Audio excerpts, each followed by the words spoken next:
په خیر رالی یار د ویډیو لپاره یاد ساتئ چې د ویډیو تاسو پسې خندا نمبر کې ستاسو د خندا لپاره ده نو پلیز دا سیریسلی مه اخلئ او د ویډیو په خیر کې ما دغه کسانو نومونه منشن کړي کوم چې زموږ چینل سبسکرایب کړی ده په ویډیو باندې ښه کمنټس کړي دي بس دا ویډیو تر اخره پورې وګورئ نو بغیر وضاحت کېدو راځئ چې ځو خپل ټاپک طرف ته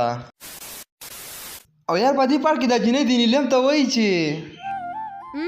لږ وروسته شه نو دا پکې سمه موټروې ته وخته او ریوز ګیرې ولګولو خو لاره کې ورته کاڼې راغله او لاندې چپه شوه ما خو ویل مایزه ډي ته شوه خو چې لاندې مې خیال وکړو نو مې راجي کینچ کړې وه نو زړه کې مې ویل مایزه دا شکر دی چې نیلم د کلا زیبا ګله تا نه خو به سمه د وظیفې کاسه جوړه کړې وې نو زه دا حیران یم چې دلته مې راجي کول څه او داسې پته وه چې اوس به نیلم راغورځېږي او زه به یې کینچ کوم او د ټولو نه غټه خبره خو دا چې د معراجي سره خوا کې خو غر شته دی نو بیا د نیلم راغورځېدلې له کوم ځای نه ده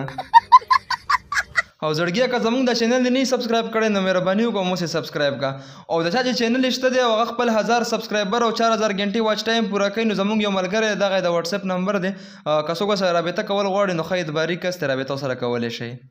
ښه یار په دې پاټ کې د شو امیر خان د مخامخ په ټیبل باندې د ګیلاسونو د جګ څه په دې ډیزاین پراته وي خو بغیر لاس لګېدلو چې څنګه د کیمرې انګل بدل شي نو بیا خو څه په دې ډیزاین پراته وي او یار دې پاټ ته لږ په غور سره وګورئ د ښځې جنیماز په دې ځای کې پروت دی او د دې مخ قبلې سایډ ته مطلب دې سایډ ته دی خو چې څنګه د کیمرې انګل بدل شي نو بیا د جنیماز دلته څنګه راورسېدو او جنیماز خو پرېږده چې مخ هم دې سایډ ته راوړي واه یار کمال دی او یار دلته کې د فیروزي او د ګوتیلال په منځ کې هیڅ څوک هم په نظر نه ښکاري خو چې څنګه د کیمرې انګل بدل شي نو بیا د لالبیک دلته کې د کم ځای نه راغلو او یار په دې پاټ کې مرجان د کس وایي دلته کې لړی شو چې د بل وایي نو د بل هم دلته کې پرېوځي خو چې څنګه دا درېیم وایي نو هغه دوه د دې ځای نه غایب شي ما سره خوا کې یو ملګری ناست و هغه راته ویل وایي دا به کیدای شي غولو له تلي نو ما که غولو له تللی خو یو کس به تللی وی که نه دواړه څنګه غیب شو یار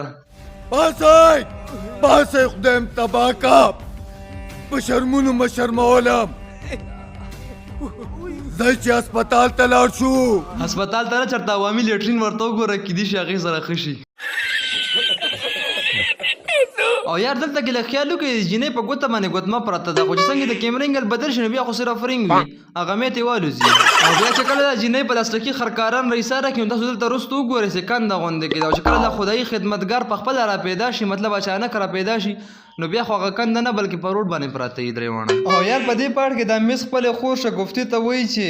ولې پریشان یې ته یاقوت نمبر بند راځي زه څه وکړم اوهو نو ته ورته په بند موبایل باندې رنګ میلاوې نو هغه به څه میلاو شي ته د موبایل کولاو که رنګ ورته وکړه چې رنګ کېږي که نه کېږي موبایل دې بند دی او رنګونه ورته کې واه یار او یار په دې پاټ کې تاسو د ګیلاس ته وګورئ دا د نیم نه هم کم دی خو چې کله یاقوت د کوتیلال ته راورسېږي نو ګیلاس اټومیټک ډک شي لاس یې ورسره نه دی جنګېدلی او ډک شو واه یار او یار په دې پاټ کې تاسو وګورئ نه مرجان سره خړ صادر شته او نه په دې ملګرو کې د چا سره خړ صادر شته نو چې کله دا نیلم ته ورسېږي نو بیا د سره د خړ صادر د کم ځای نه راغلو